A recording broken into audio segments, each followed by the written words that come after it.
magic in the air. Wands swirl around us, cast away our care. Friends in the hallways, adventures we find. Spells and enchantments, trouble on our mind. That's so wizard, life is a spell we know. Wizards of the Coast representative says Grognards do not matter, and these people don't exist. Good morning and welcome. Happy holidays. How you all doing today? Thank you for joining me. I wish this was with much happier news. But at 9 o'clock in the morning here at Site B on the 28th day of November, we've got to look at the latest from Wizards of the Coast and their belief that the people who buy their product don't actually matter. But first, who is this and why am I showing you a picture of them? This is Mike Poundsmith. Mike Poundsmith created the cyberpunk role-playing game. Mike Poundsmith pretty much is the founder for the cyberpunk phenomenon. There would be no cyberpunk without Mike Poundsmith. According to Wizards of the Coast, Mike Poundsmith doesn't exist because people like him never played D&D before 2014.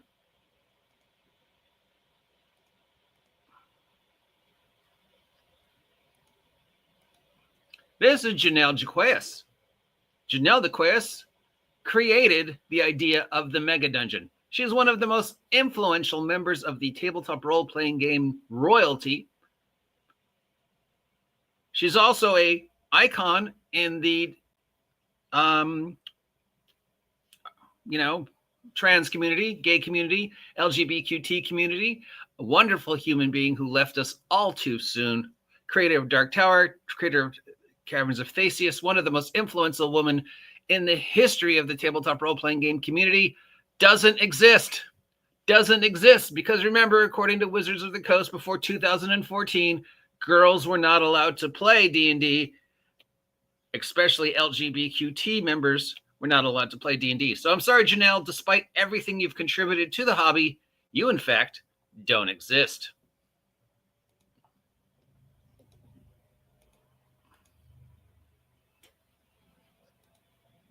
Who's this?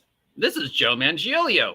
He's been playing D&D since the 70s and 80s. He's one of the most influential members of the tabletop role-playing game community. He literally talks about Gygax all the time. Oh, wait, no, he doesn't, because Joe, you don't exist, because Wizards of the Coast would have us believe that there's nobody playing D&D before 2014.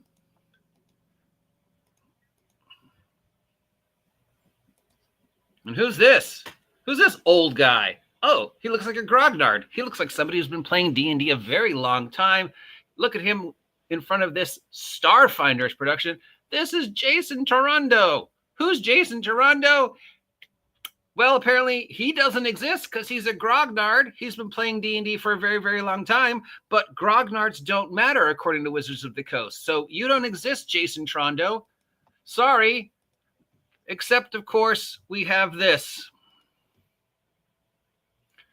And it's all leading up to this.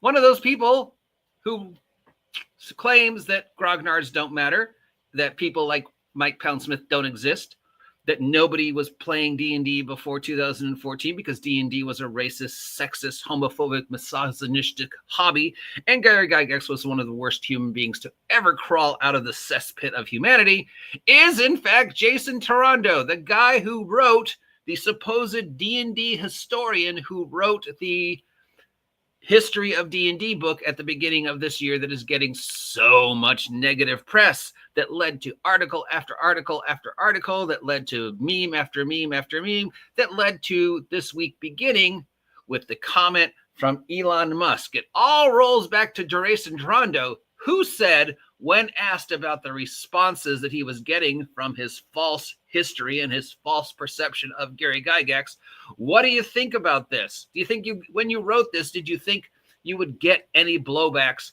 from the D&D community? And Jason Tondro, who is an old white dude, said, early in this book's development, the marketing team asked me what sort of critiques we should expect and prepare for. And I and the editors agreed the problems were going to be from progressives and people from unrepresented groups who took offenses at the language of OD&D.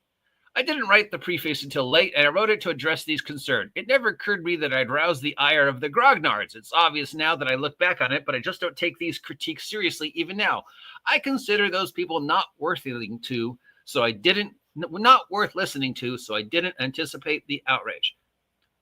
Grognards, i.e. people who've been playing the hobby longer than 2014, don't matter. Your critiques of the incorrect history don't matter. Wizards of the Coast representative doesn't think people like me matter.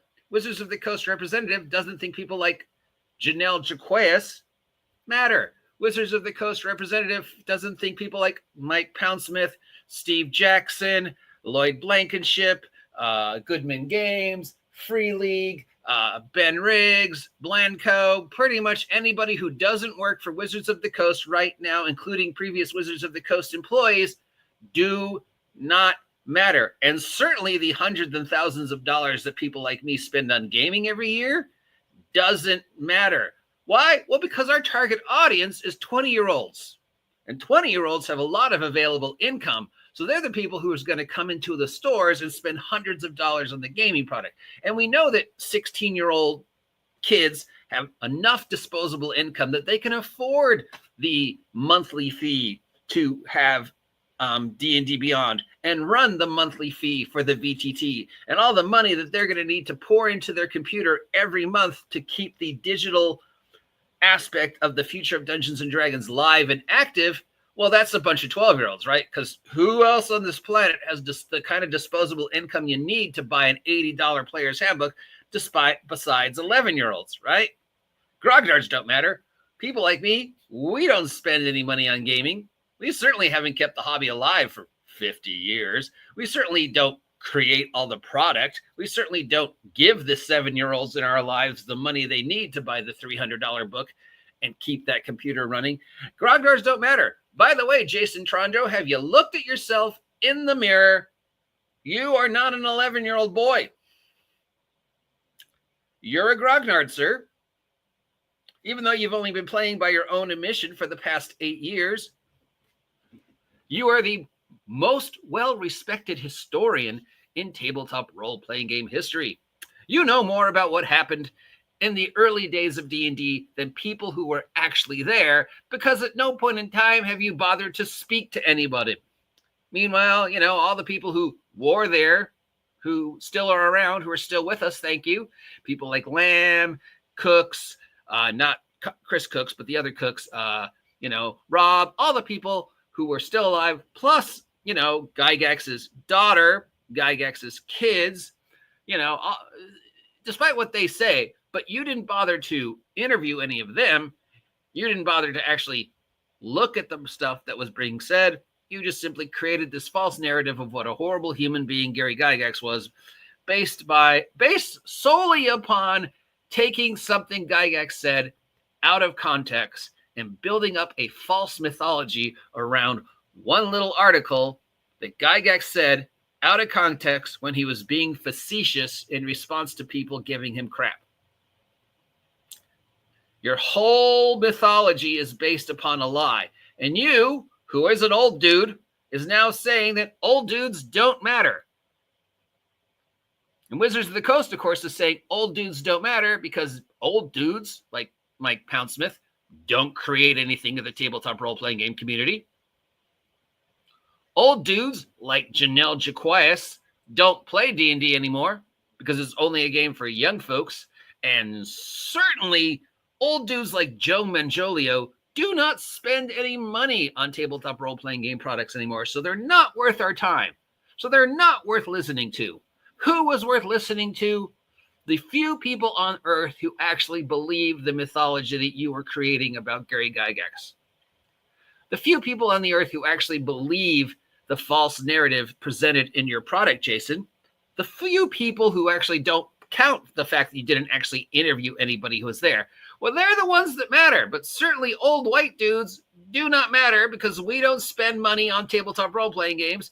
I mean, we certainly don't create any product for tabletop role-playing games, and we have no history with the hobby because remember, according to Wizards of the Coast, nobody was playing D&D before 2014 except for 5 white guys in the Midwest. Except, of course, once again, Jason Tondro, please go look in a mirror because you're a white guy. You're an old white guy.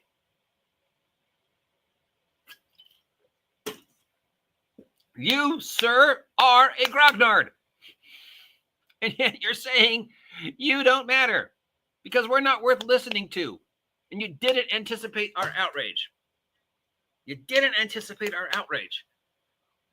You really looked at the tabletop role-playing game community over the past 4 years and went, nobody's going to care. Do you not remember Kyle Brink? Hey, where's Kyle Brink right now? Anybody remember Kyle Brink?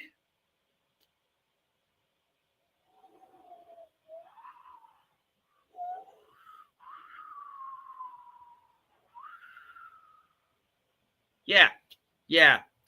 Kyle Brink, of course, infamous for saying old white guys need to leave the hobby. Now we have Jason Tondro, who is an old white guy, saying old white guys need to leave the hobby. Grognards do not matter. Mike Poundsmith, you don't matter. Janelle Jaquez, you don't matter. OGGM, you don't matter. And Wizards of their Coast, in their infinite wisdom and their belief that these things are good for business, allow this guy to say these things.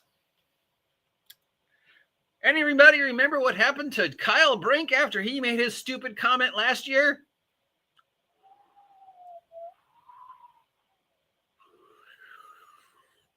Yeah, we all remember what happened to Kyle Brink after he made his comment last year. And how many times did Wizards of the Coast come to defend Kyle Brink after he made his stupid comment last year about old white guys need to leave the hobby? How many times? How many times did Wizards say, you know what, we totally support what he said?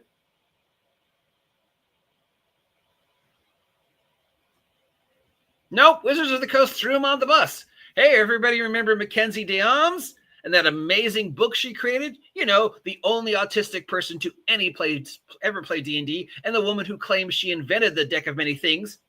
Anybody remember what happened to her after she made her stupid comments? And how many times did Wizards of the Coast come to her defense after she opened that mouth of hers?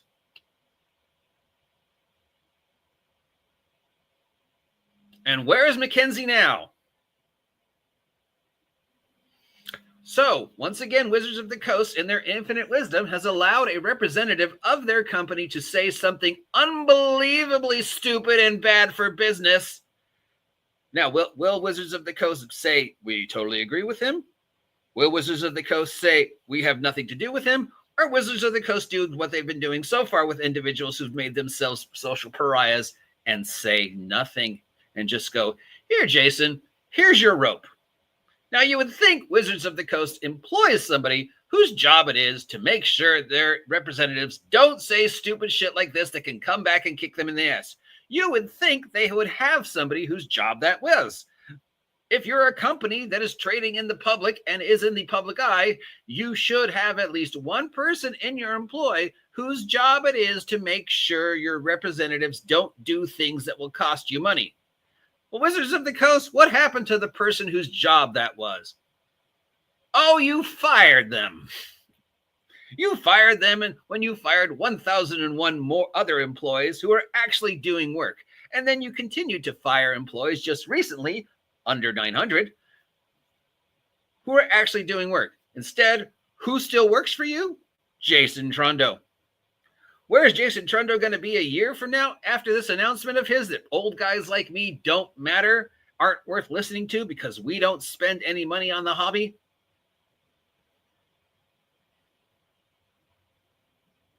Yeah, here's your rope. Thanks for handing yourself. We're just going to put you on the wall right next to Kyle Brink, Mackenzie Deoms, Connie Chang, and now Jason Tondro. What the fuck were you thinking in Wizards of the Coast? Why do you not have somebody working for you whose job it is to make sure idiots like this don't continue to rake you over the coals. It's like you want Wizards of the Coast to fail, Hasbro. It's like you want Wizards of the Coast to prove that D&D is not a liable force in the marketplace anymore, and D&D does not, in fact, make us any money.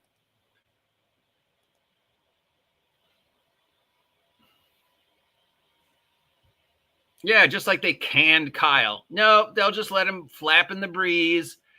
He'll be the scapegoat for anything else that Wizards of the Coast does dumb in 2025.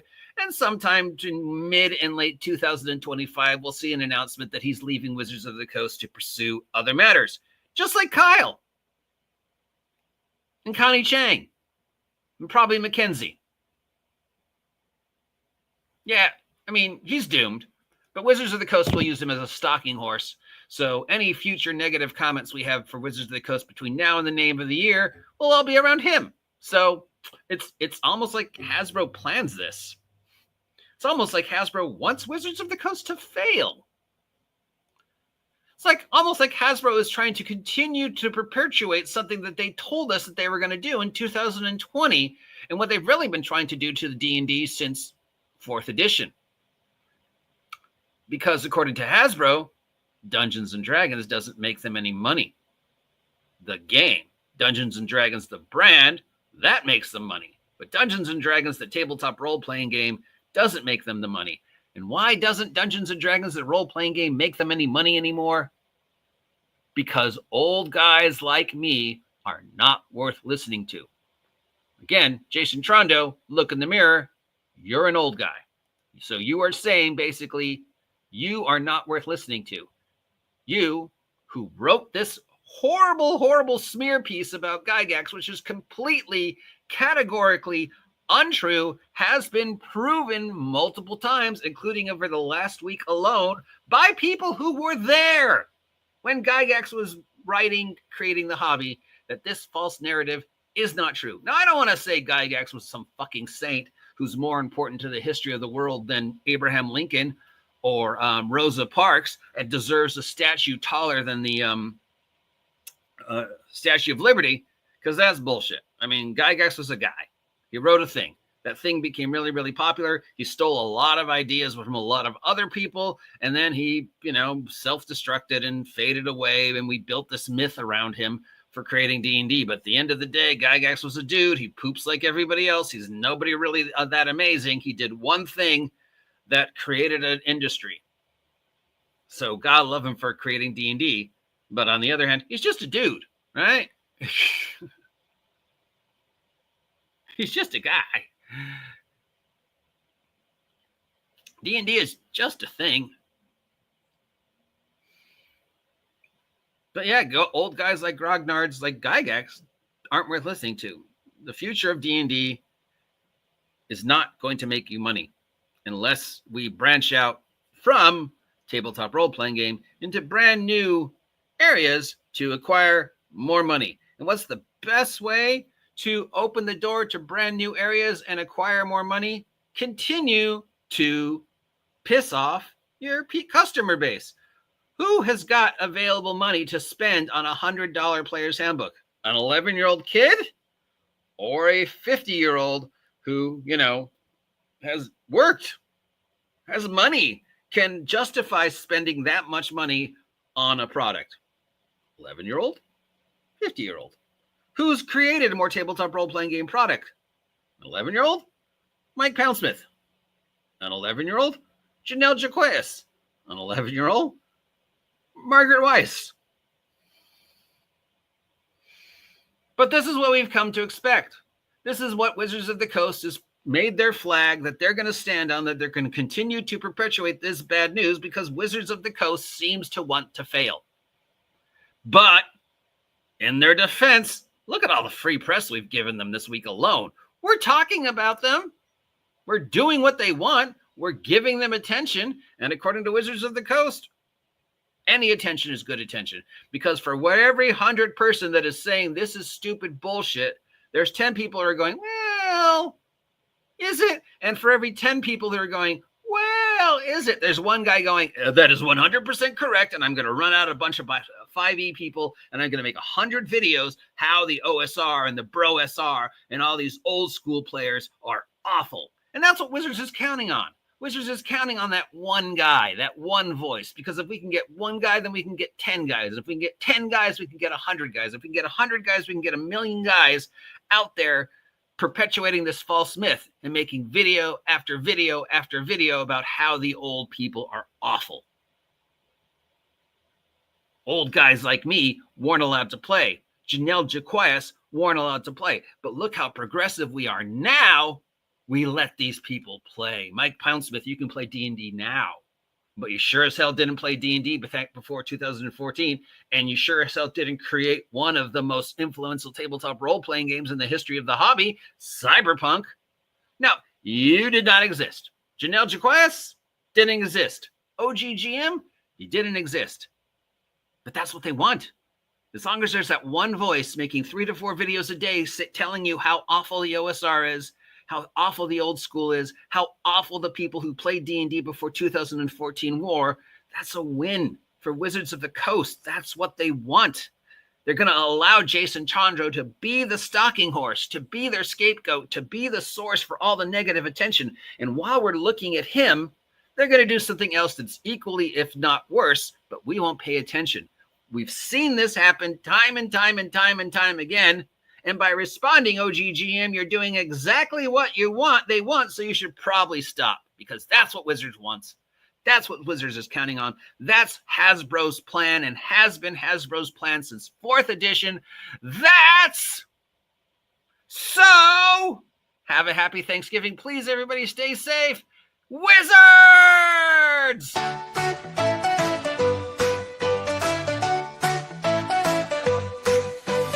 Laughing aloud now, magic in the air. Wands roll around us, cast away our care. Friends in the hallways, adventures we find. Spells and enchantments, trouble on our mind. That's so wizard. Life is a spell we know. We're casting joy and glow.